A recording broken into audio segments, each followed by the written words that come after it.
Quem são os filhos de Deus em Gênesis capítulo 6, versículo 2. Olá, irmãos, a paz do Senhor. Como dizem os judeus, shalom, shalom. Estamos aqui para a gravação de um vídeo muito especial, tá? Envolvendo algumas interpretações acerca de quem são os filhos de Deus em Gênesis 6, 2. Então, se você tem interesse por esse assunto, fique até o final desse vídeo, que nós vamos trazer a nossa interpretação acerca desse texto, ok? O meu nome é Luiz Nascimento e esse é o seu canal Cidadão do Céu. Então, se você é novo, com certeza você é novo aqui. Se você ainda não fez a sua inscrição, faça a sua inscrição no nosso canal, ajude na divulgação, compartilhando o vídeo e também deixando o seu joinha, ok? Inscreva-se no nosso canal com o sininho para que você possa estar recebendo as notificações sempre que sair vídeo novo. Nós, de agora em diante, vamos sempre estar colocando vídeo novo de conteúdo muito bacana acerca de curiosidades, interpretação de textos difíceis de entender da Bíblia. Então fique aqui nesse vídeo até o final, que nós vamos trazer a nossa interpretação, tá bom? Acerca de quem são os filhos de Deus em Gênesis capítulo 6, versículo 2 e versículo 4 também, ok? Então vamos ao texto. Estou aqui com a minha Bíblia, tá? É uma Bíblia, ela é a tradução Almeida, revista e corrigida, tá bom? Como que está escrito lá em Gênesis capítulo 6, versículo 2, nessa tradução aqui. Nessa tradução eu vou ler 4 versículos, tá bom? Porque eu aprendi que a gente não pode ignorar o contexto bíblico. Nós vamos fazer aqui uma interpretação, uma exegese. Então nós temos que considerar o contexto, pelo menos o contexto imediato, ok? Então diz assim, a epígrafe diz assim: a corrupção geral do gênero humano. Como que está escrito aqui no versículo 1? Está escrito assim: e aconteceu que, como os homens começaram a se multiplicar sobre a face da terra, e lhes nasceram filhas, viram os filhos de Deus que as filhas dos homens eram formosas, e tomaram para si mulheres de todas as que escolheram. Versículo 3: então disse o Senhor: não contenderá o meu espírito para sempre com o homem, porque ele também é carne, porém os seus dias serão 120 anos. Versículo 4: havia naqueles dias gigantes na terra, e também depois, quando os filhos de Deus entraram as filhas dos homens e delas geraram filhos. Estes eram os valentes que houve na antiguidade, varões de fama, ok? Direto ao ponto, existem algumas interpretações acerca deste assunto, acerca deste tema, tá? E quais são essas interpretações?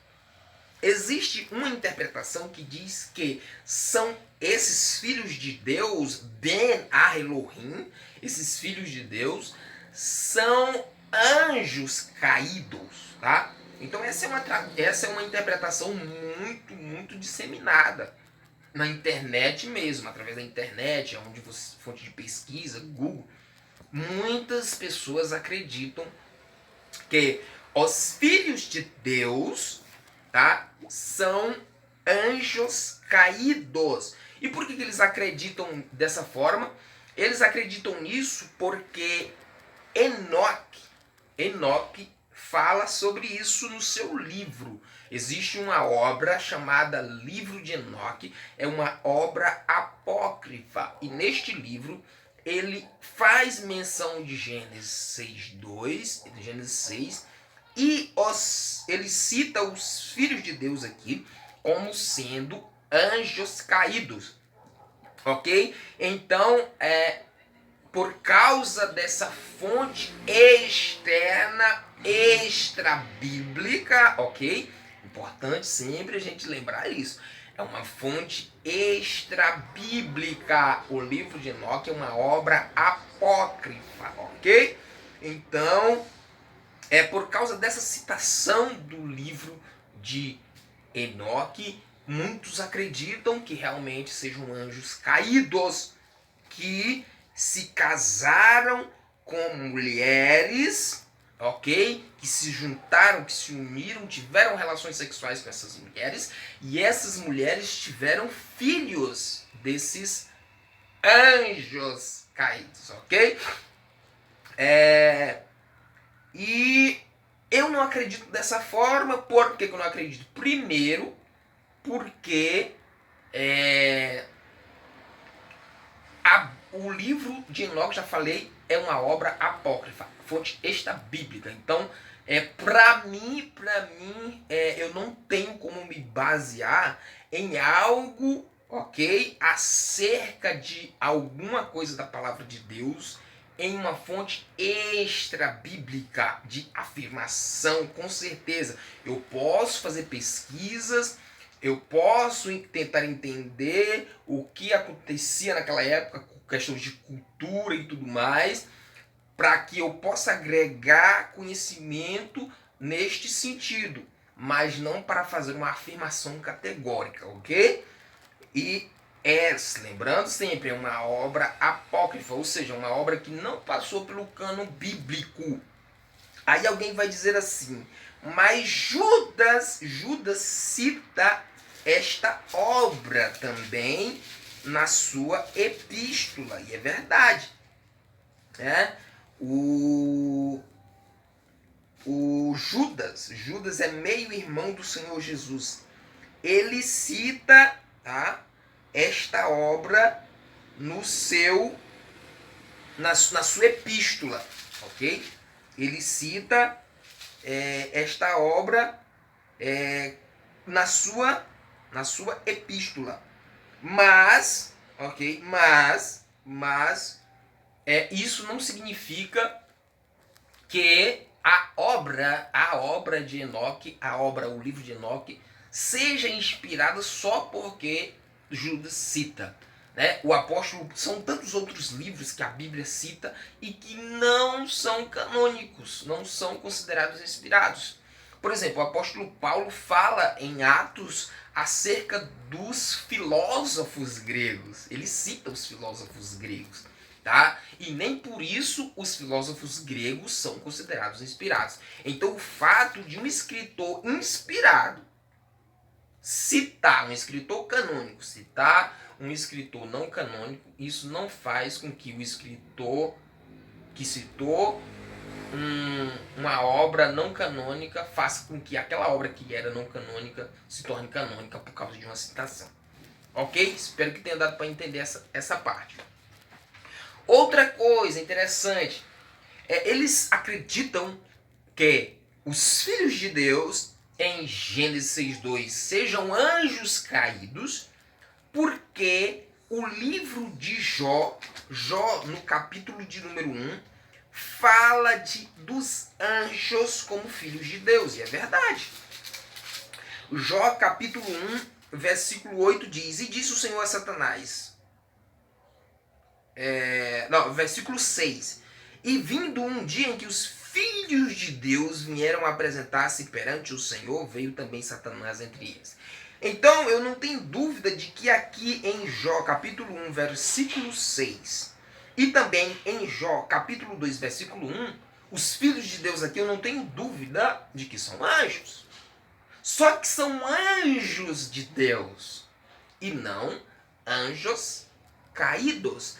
E outra coisa, a Bíblia em outra parte, em hipótese alguma, a Bíblia cita anjos caídos ou demônios como filhos de Deus. Em nenhuma outra parte das Sagradas Escrituras você vai encontrar isso. Em nenhuma parte das Sagradas Escrituras você encontra Deus ou a palavra de Deus ou a Bíblia se referindo, ou qualquer um autor bíblico, autor sagrado, se referindo aos anjos caídos como sendo filhos de Deus, em hipótese alguma. Então, pelo fato de Jó se referir aos anjos como filho de Deus, isso não significa que Gênesis 6:2, os filhos de Deus também são anjos, muito menos anjos caídos. Ok? Então, eu particularmente não acredito que os filhos de Deus em Gênesis 6:2 sejam anjos de forma alguma. Até porque Jesus fala no livro de Mateus que os anjos, eles não se casam, nem se dão em casamento. Tá? Então essa é uma menção de Jesus quando vai se referir a nós, dizendo: vocês, ou seja, nós, na regeneração, ou seja, na vida eterna, não se casam, nem se dão em casamento, mas serão como os anjos no céu. Tá? Então fica claro que os anjos são seres assexuados sem capacidade de reprodução, ok? Então nós não acreditamos que os filhos de Deus em Gênesis 6 sejam anjos, muito menos anjos caídos. Mas não existe só essa interpretação, existe outra interpretação, outras, eu peguei aqui somente as mais disseminadas, tá? Peguei aqui 3, tá? Então, olha, se tem interesse por esse assunto, fica no vídeo até o final. Tá gostando? Deixa o joinha, ok? Para nos ajudar na divulgação do conteúdo, ok? A segunda interpretação é o seguinte: existem outros intérpretes que acreditam que os filhos de Deus em Gênesis 6:2 sejam filhos de homens poderosos. E por que isso? Essa interpretação, ora, mas de filhos de Deus para filhos de homens poderosos, né? Tem uma diferença muito grande. Afinal, é filhos de Deus ou é filhos de homens poderosos? Isso se dá por causa do termo hebraico. O termo hebraico a Elohim, o termo Bena Elohim, filhos de Deus, tá? Elohim, o termo Elohim, quem entende do hebraico sabe do que eu estou falando, tá? É um termo genérico, ok? Isso significa que Elohim pode significar Deus, pode significar o Deus Criador, pode, ok? Mas não somente isso. O termo hebraico Elohim não se resume somente, ele não é citado na Bíblia somente para se referir ao Deus Criador. O termo Elohim também aparece na Bíblia para se referir aos deuses pagãos, Baal, por exemplo, ok? Então, é um termo genérico. Ele pode significar pelo menos 4 coisas. Primeiro, ele pode significar o Deus Criador, dependendo do contexto, e aí é o contexto que vai dizer se é o Deus Criador ou não. Ele também pode significar deuses pagãos, tá? Elohim, o termo hebraico. Isso é a etimologia da palavra que diz isso, tá? Não sou eu que estou inventando isso. A etimologia da palavra Elohim tem esses significados. Então, além do Deus Criador, pode ser também de deuses pagãos, pode também estar se referindo a anjos, ok? E, em quarto lugar, o termo Elohim pode também estar significando homens poderosos, senhores, juízes, ok? Então, quando você pega, por exemplo, a Bíblia hebraica, e eu ainda não tenho a Bíblia hebraica, tá? É assim. Eu ainda não tenho a Bíblia hebraica dessa forma, escrita, mas com certeza dentro de muito pouco tempo eu vou estar conseguindo para mim uma Bíblia hebraica, ok? É uma Bíblia muito sensacional. A Bíblia hebraica, por exemplo, ela não traduz o termo filhos de Deus como Ben Elohim, como foi traduzida na Almeida Revista Corrigida, como filhos de Deus, e na maioria das traduções aqui do português. Mas a Bíblia hebraica traduz como filhos dos senhores. Os filhos dos senhores. Então, eu sei que o vídeo está ficando longo, mas daqui a pouco você vai saber qual é a minha interpretação acerca deste assunto. Então, fica até o final. Eu já vou terminar essa interpretação. Presta atenção aqui. Acende a luz aqui na minha mão. Escute. A Bíblia hebraica traduz como filhos dos senhores.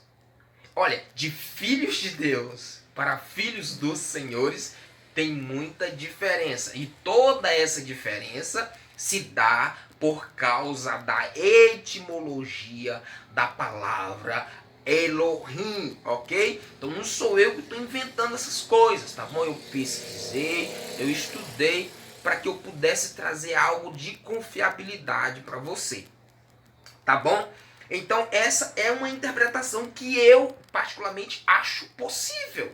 Acho bem possível, exatamente levando em consideração a etimologia da palavra Elohim. Mas a interpretação que eu acho mais aceita, tá? Não por causa do achismo ou por causa de uma coisa, não.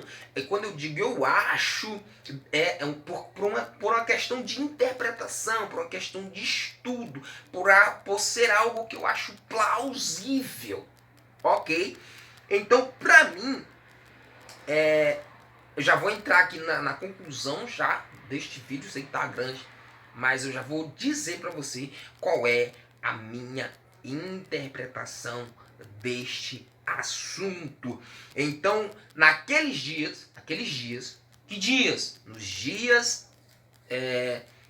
em que aconteceram essas coisas, nos dias em que haviam os filhos de Deus, nos dias em que haviam as filhas dos homens, existiam, preste bastante atenção, existiam duas linhagens na Terra. Apenas duas linhagens. E se você ler do capítulo 1 de Gênesis até o capítulo 6, você vai ver essas duas linhagens andando lado a lado, mas de forma separada. Quais são essas duas linhagens? A primeira linhagem é a linhagem de Caim, ok? Que também era filho de Adão.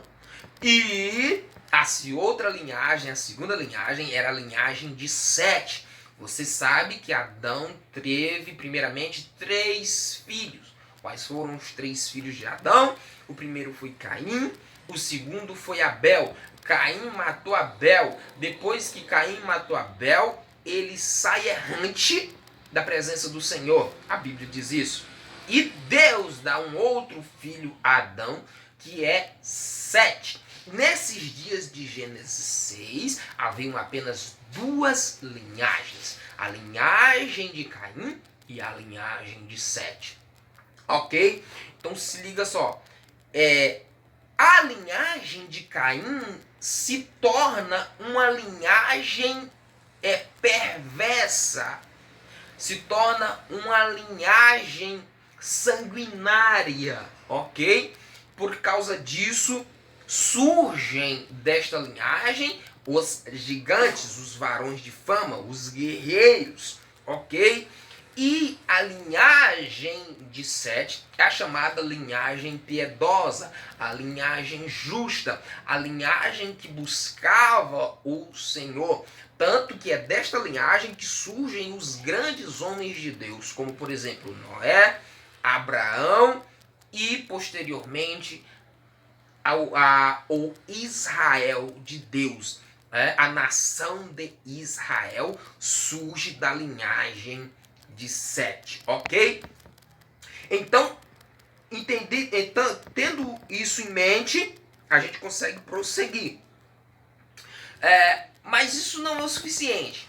Bom, mas eu posso dizer para você o seguinte, que a Bíblia, ela se refere a filhos de Deus, dependendo do contexto, anjos, mas também podem ser, os filhos de Deus também podem ser homens, ok? Como, por exemplo, vou mostrar para você aqui um texto muito bacana, um texto que eu acho muito interessante, que é o texto de João, capítulo 1. João, capítulo 1 diz o seguinte, versículo, deixa eu achar aqui, João, Evangelho segundo escreveu João, capítulo 1, versículo 12, diz assim: mas a todos quantos o receberam, deu-lhes o poder de serem feitos filhos de Deus, a saber, os que creem no seu nome. Ok? Não somente esse texto, não vou citar outros para não ficar maior ainda o vídeo, mas para mim, o que me parece mais plausível é que os filhos de Deus, em Gênesis capítulo de número 6, sejam homens justos, homens fiéis ao Senhor, homens que buscavam a Deus. Então eu estou me referindo à linhagem justa de Sete. E as filhas dos homens, no caso, com quem os filhos de Deus se casaram, são as filhas da linhagem de Caim, da linhagem perversa de Caim. Outra coisa interessante nesse texto é que a Bíblia diz que algo que eu quero falar aqui para vocês. Havia, o versículo 4, havia naqueles dias gigantes na terra, tá? Já havia. Então tem gente que diz que os gigantes surgiram desta união entre os filhos de Deus e as filhas dos homens. Mas, na verdade, não. Os gigantes já existiam. Aonde? Existiam na linhagem de Caim, que era a linhagem sanguinária. Quando os filhos de Deus, tá, entram, a expressão bíblica entram significa casam-se. Quando os filhos de Deus têm relações sexuais com as filhas dos homens e delas geraram filhos, tá? Estes eram os valentes que houve na antiguidade, os varões famosos, ok? Então, quando os filhos de Deus, que é a linhagem justa de Sete, casa-se com as filhas dos homens, que é a linhagem ímpia de Caim, desses casamentos também surgem gigantes, Néfilins, ok? Dessa união também nasce gigante por causa da linhagem de Caim, que se mistura com a linhagem dos filhos de Deus, que é a linhagem justa de Sete. Ok? Tranquilo? Então, para mim, esta é a interpretação mais viável e mais plausível. Ok? A união das duas linhagens, a junção das duas linhagens. E isso foi algo que desagradou a Deus. E não é verdade que isso desagrada a Deus? Quando o santo se mistura com o profano, quando o justo se mistura com o injusto, quando o fiel se junta com o infiel, quando a luz se mistura com as trevas, é algo que desagrada a Deus.